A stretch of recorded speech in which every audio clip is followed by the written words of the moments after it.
Good evening, my fellow African diaspora. My name is Ambassador Dr. Arikana Chiombari Kwao.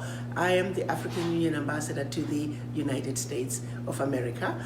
Our offices are located on 1640 Wisconsin Avenue, Northwest in Washington, D.C.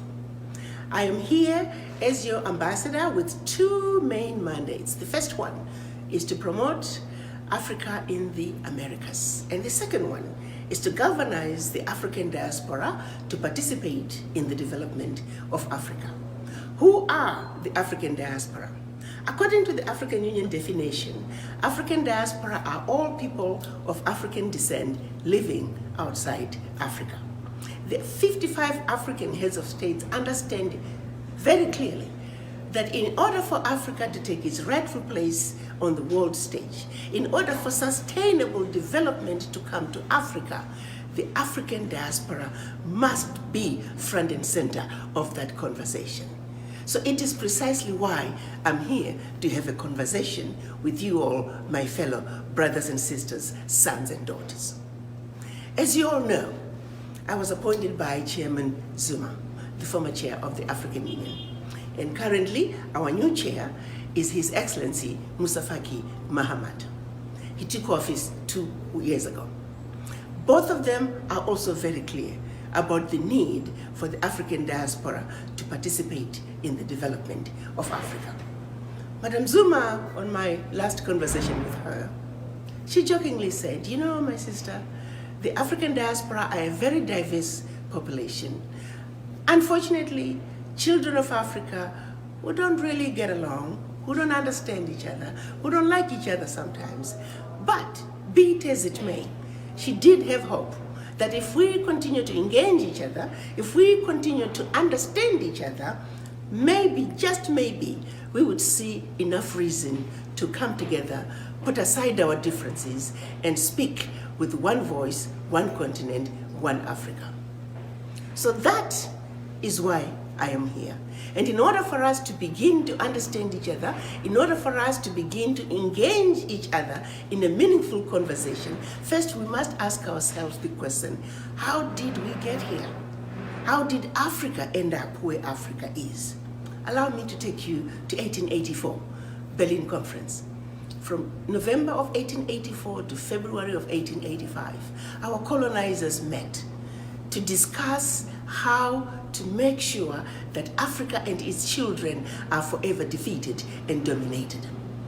Prior to 1884, they were going into Africa in a very haphazard way.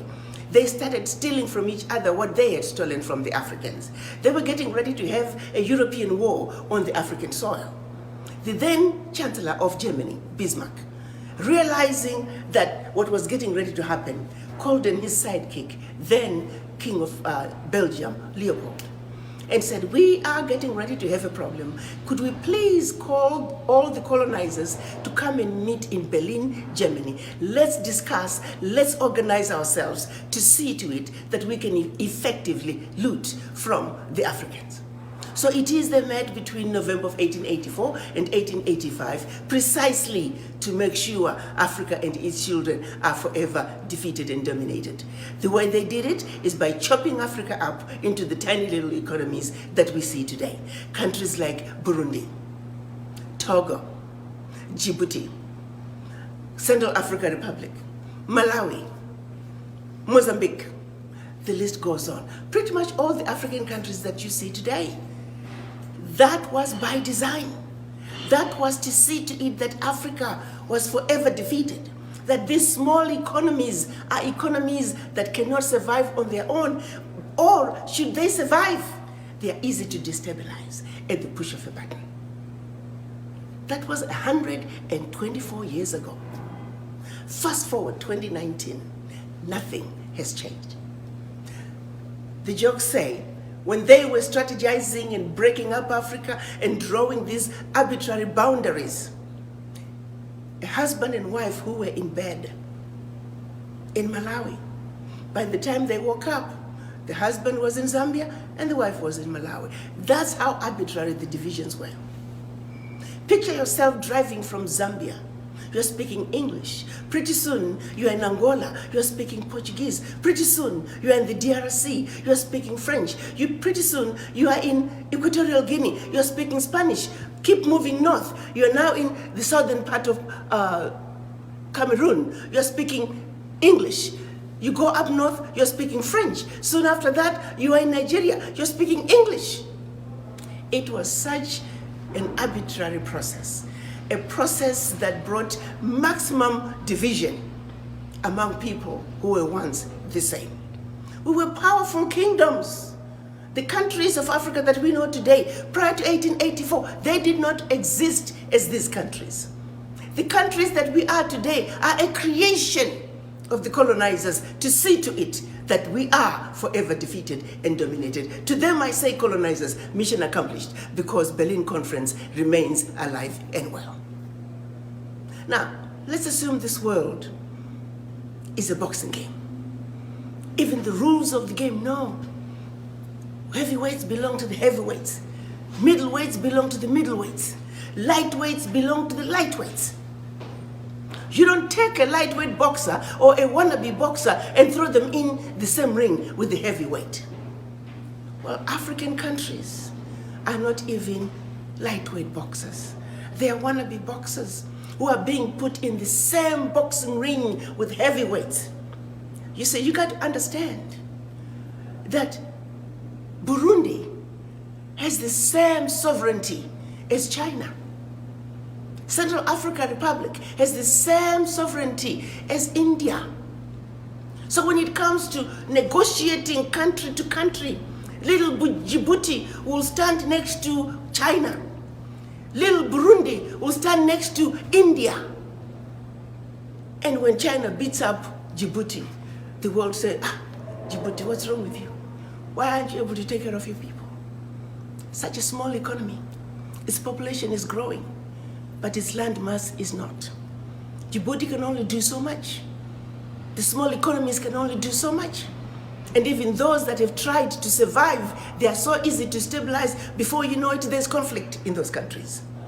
And next thing you know, everything is falling apart. Such is the status of our Africa, ladies and gentlemen. It is so important to me that we understand our Africa from the root cause. So as if Berlin Conference was not enough, when the colonizers were leaving the continent between 1958 and 1961, France did something that was just downright terrible. Made the African leaders sign what they call the Pact for the Continuation of Colonization. France made the Francophone countries sign the Pact for the Continuation of Colonization. Allow me to highlight a few of the items in the Pact for the Continuation of Colonization. And I urge all of you to Google it and read it. And if that does not disgust you, I don't know what will.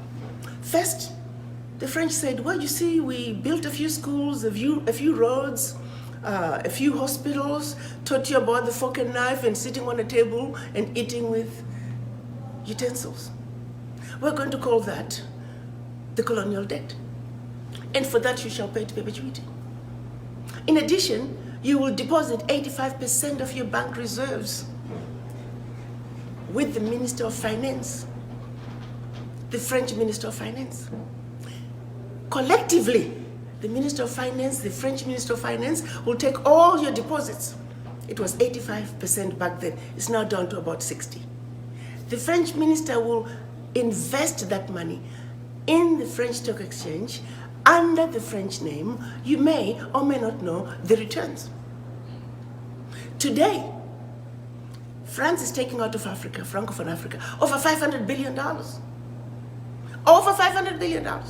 We, the Africans, the poor countries, we are giving France over $500 billion a year in, year out. And no one is talking about it. The latest figures are saying for every $14 billion that France takes out of Africa, by the time they finish investing it, they're realizing upwards of $300 billion for every $14 billion. So in actuality, France is taking out of Africa trillions of dollars year in, year out. should any of those countries wish to access some of their own money that they deposited with France, they have to submit their own financial reports for the country. And if approved, they can only access up to 20% of that money as a loan at commercial interest rates. Figure that one out. That is our reality. It gets better. They were also told that if you need any military equipment, you can only purchase it from France. Your military can only be trained by France. That France will have military presence in your own country and can invade you without notice should they feel French interests are being violated. Language of instruction shall be French. All your minerals discovered, yet to be discovered, France has the first right of refusal. All the contracts, big contracts, private and public, French companies have the first right of refusal. Now, my brothers and sisters, sons and daughters, if you were to go home and run for president, and your first day in office, your chief of staff comes to you and says, oh, by the way, Mr. President, Madam President, before you start, I must read you the do's and don'ts as stipulated by the Pact for the Continuation of Colonization. And your chief of staff reads this to you. What power do you have? This is precisely what our colonizers wanted. To leave us in a position that no matter how hard we try, trying to get a leg up is mission impossible. But in those incidences that we're able to, regardless, because that's who we are as Black people, we're very easy to destabilize. Others might say, but Ambassador, why haven't the African leaders done something about this horrible pact? Well, they have. In the past, it's very well documented. Of the 60-something coups that took place in Africa, 7 of them are documented as having been orchestrated by France, and 7 of those involved an African leader being assassinated during a coup.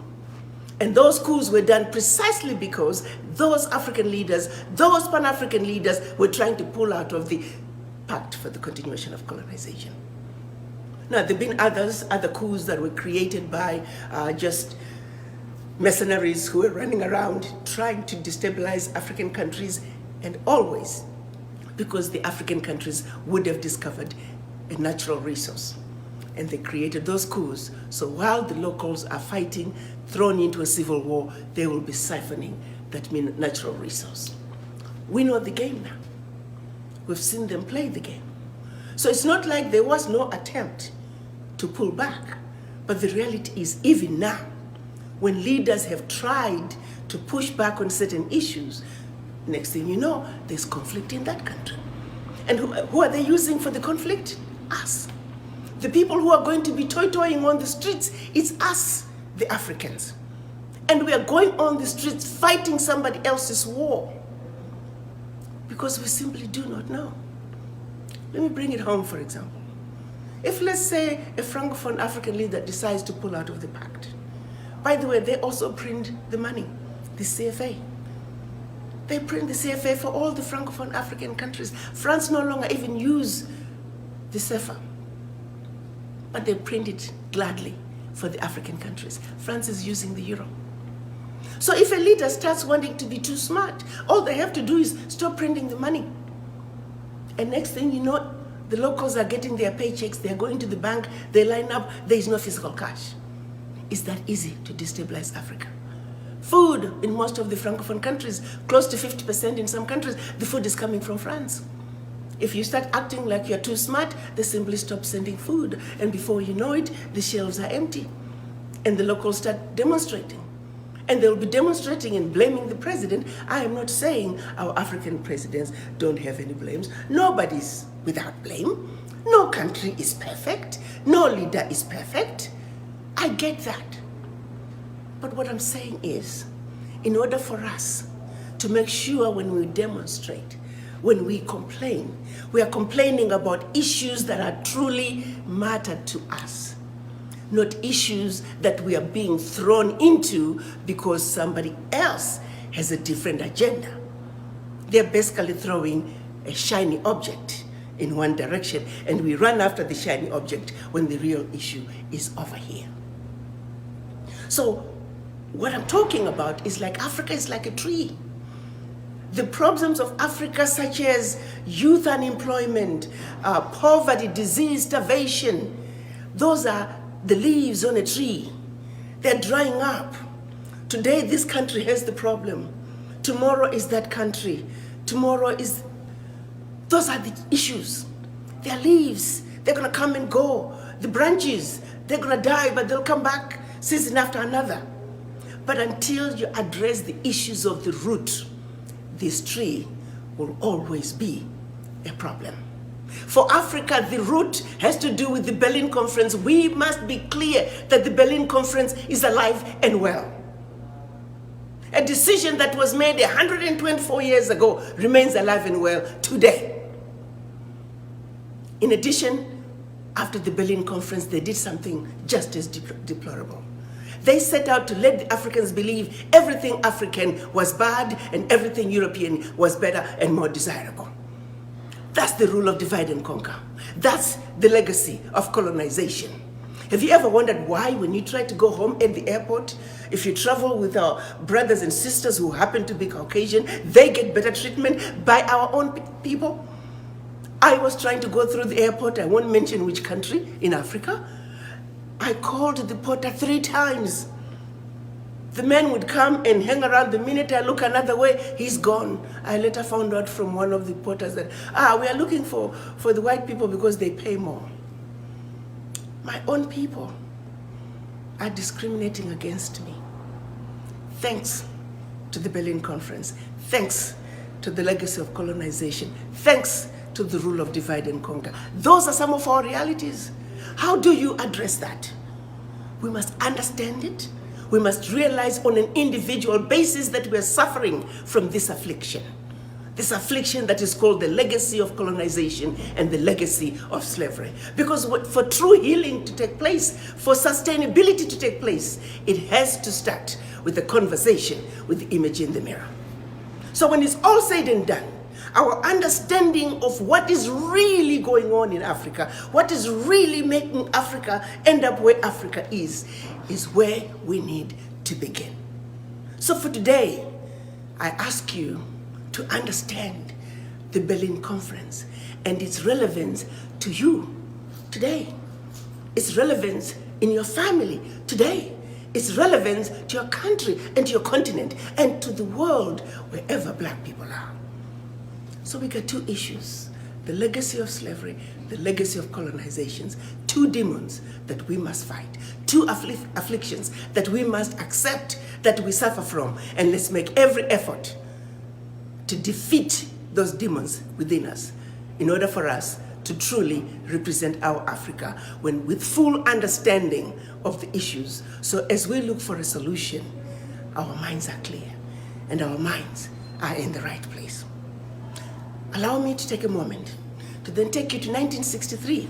Our Pan-African leaders realizing that in order for Africa to move forward, Africa must speak with one voice.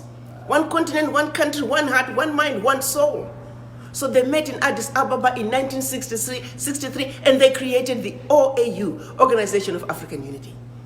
It was an attempt to regroup and undo the boundaries that were imposed upon us. Unfortunately, when they went to Addis Ababa, they were still divided. We had the Casablanca group who were Pan-Africanists who says African Union now, Africa for the Africans. But unfortunately, there were only 7 of them. Ghana, Guinea, Mali, Egypt, Morocco, Algeria, and Tunisia. And the rest of the African countries were the nationalists. They were the Monrovia group. They said, no, let's go slow. They won.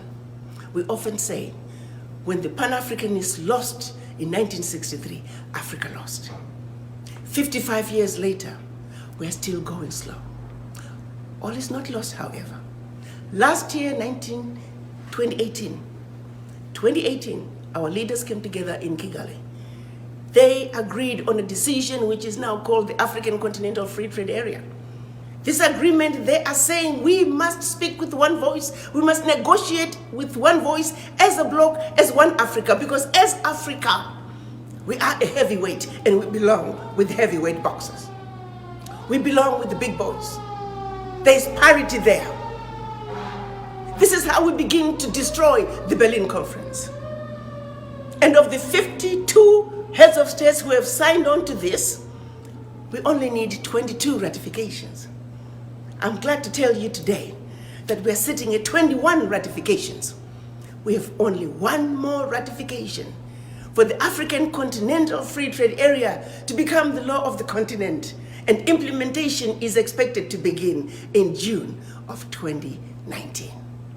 Now that's how we destroy the Berlin Conference.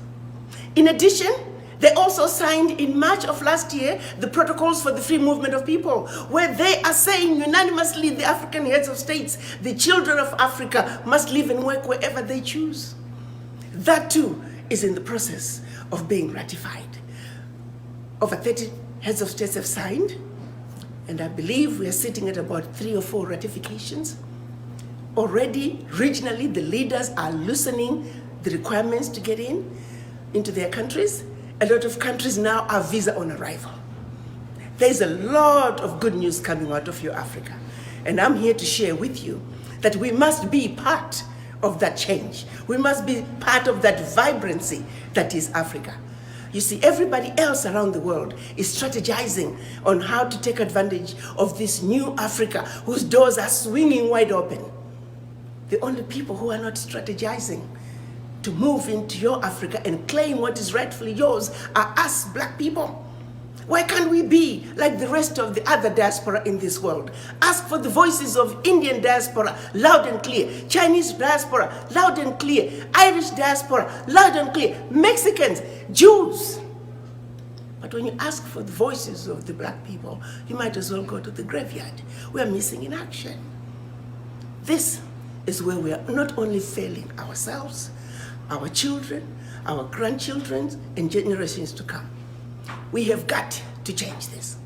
We have got to come together just like other ethnic groups and speak with one voice. We must realize that our sheer survival depends on us coming together and speaking with one voice as, like I would like to say, the beautiful, intelligent, sophisticated, highly adaptable, and totally indestructible Mother Africa's children.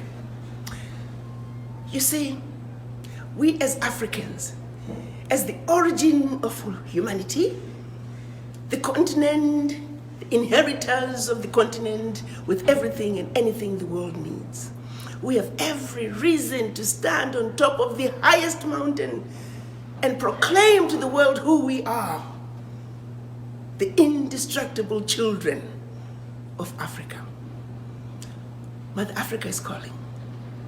I have no doubt in my mind that all of you, after having had a serious conversation with the image in the mirror, you are going to come together and with a united voice and in a resounding way, you shall let the world know that the children of Africa are going home. Let's sing the best melody the world has ever heard as we come together, not as 55 African countries, not as 1.27 billion Africans on the continent, not as 400 million blacks around the globe, but as children of one Mother Africa, singing in unison that beautiful melody as we waltz our way across the Atlantic back home to Africa.